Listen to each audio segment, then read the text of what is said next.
Pride and Prejudice, Jane Austen.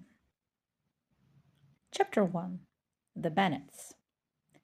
It is, of course, generally accepted that a wealthy single man must be in search of a wife. As soon as such a man moved into a neighborhood, each of the families that live there will, without any inquiry as to his own feelings on the subject, immediately consider him the rightful property of one of their daughters. "My dear Mr. Bennet," said Mrs. Bennet to her husband one day, "have you heard that Netherfield Park has been rented at last?" Mr. Bennet replied that he had not. "But it has," she repeated. "Mrs. Long has just been here, and she told me all about it."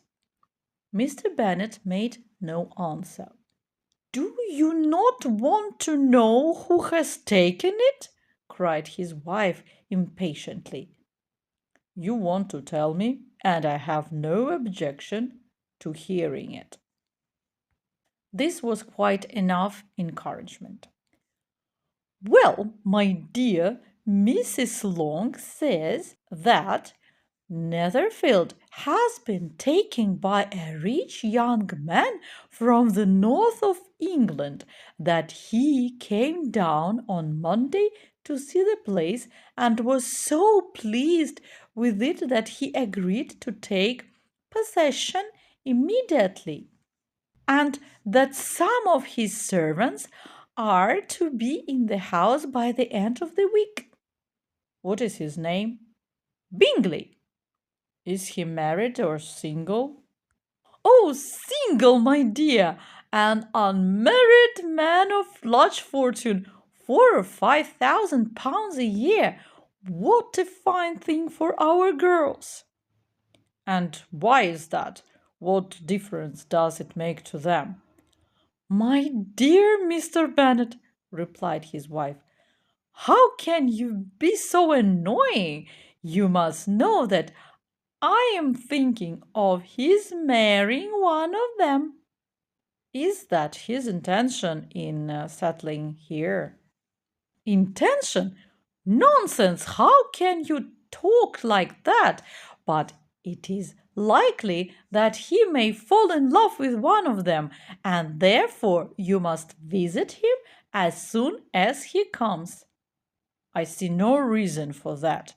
You and the girls may go, or even better, you may send them by themselves, because as you are as good looking as any of them, Mr. Bingley might like you the best of the party." "My dear, you praise me too highly. I certainly have had my share of beauty, but when a woman has 5 grown-up daughters, she ought to give up thinking of their own appearance." "But you must go and see Mr. Bingley when he comes." "I cannot promise to do so." "But consider your daughters. You must go, because it will be impossible for us to visit him if you do not." "You are too anxious to do what is proper, surely. I dare say Mr. Bingley will be very glad to see you, and I will send him a few words by you to inform him of my complete agreement to his marrying whichever of the girls he chooses, though I must throw in a good word for my little Lizzie." "I hope you will do no such thing. Lizzie is not a bit better than the others, but you are always showing a preference for her."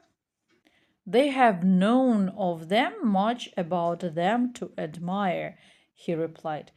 "They are all silly and empty-headed like other girls, but Lizzie is a little more intelligent than her sisters."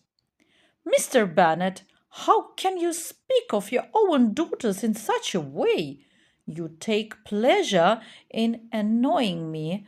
You have no pity on my poor nerves. You are mistaken, my dear. I have a high respect for your nerves. They are my old friends. I have been listening to news of them for the last 20 years. Ah, you do not know how I suffer. Mr. Bennet was such a strange mixture of cleverness, sharp humor, silence, and unexpected changes of mind that the experience of 23 years had not been long enough to make his wife understand his character. Her mind was less difficult to understand. She was a foolish woman. When she was anxious, she imagined herself to be ill. The business of her life was to get her daughters married. Its pleasure was visiting and news.